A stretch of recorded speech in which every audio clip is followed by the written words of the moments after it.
आणि तो प्रवेश आपण घेतलेला। परंतु एक अशी व्यक्ती आहे की ज्या व्यक्तीचा शाळेमध्ये प्रवेश झाला आणि तो प्रवेश झाला त्या दिवसापासून त्या व्यक्तीच्या कर्तृत्वाने हा 7 नोव्हेंबर हा दिवस विद्यार्थी दिवस म्हणून साजरा करण्यात येत आहे। म्हणजे शिक्षण जर समजा आपल्याला आपलं आयुष्य घडवायचं असेल तर आयुष्य घडविण्यासाठी उज्ज्वल करण्यासाठी सर्वात चांगला मार्ग जर काही असेल तर तो शिक्षण आहे।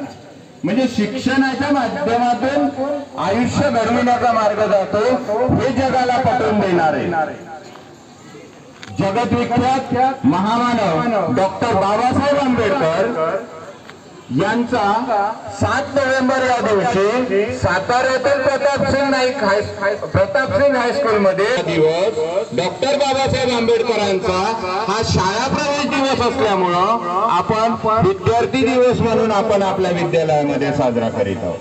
तरी तसेच आपण जी आपल्या विद्यालयामध्ये आयोजित केलेली गडकिल्ले स्पर्धा आहे, या गडकिल्ले स्पर्धा तुम्हाला माहिती ऐतिहासिक वास्तू म्हणून ज्याकडे बघितल्या जाते ती ऐतिहासिक वास्तू जर कोणत्या असेल तर खऱ्या अर्थाने महाराष्ट्राला लाभलेले गडकिल्ले आहे।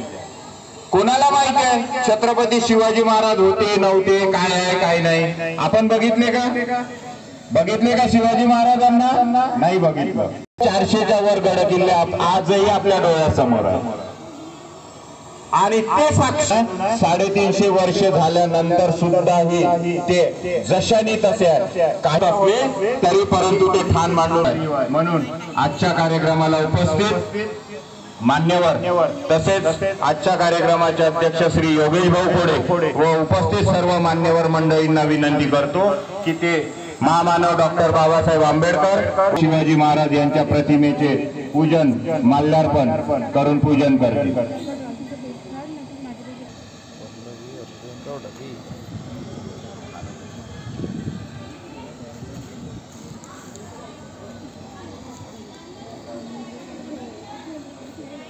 त्यासोबतच डॉक्टर सी.व्ही. रमन यांची सुद्धा जयंती आहे। भौतिकशास्त्राचे जनक, भौतिकशास्त्रातील अनेकविध शोध व नियमांचा शोध लावणारे म्हणून डॉक्टर सी.व्ही. रमन यांचा उल्लेख होतो।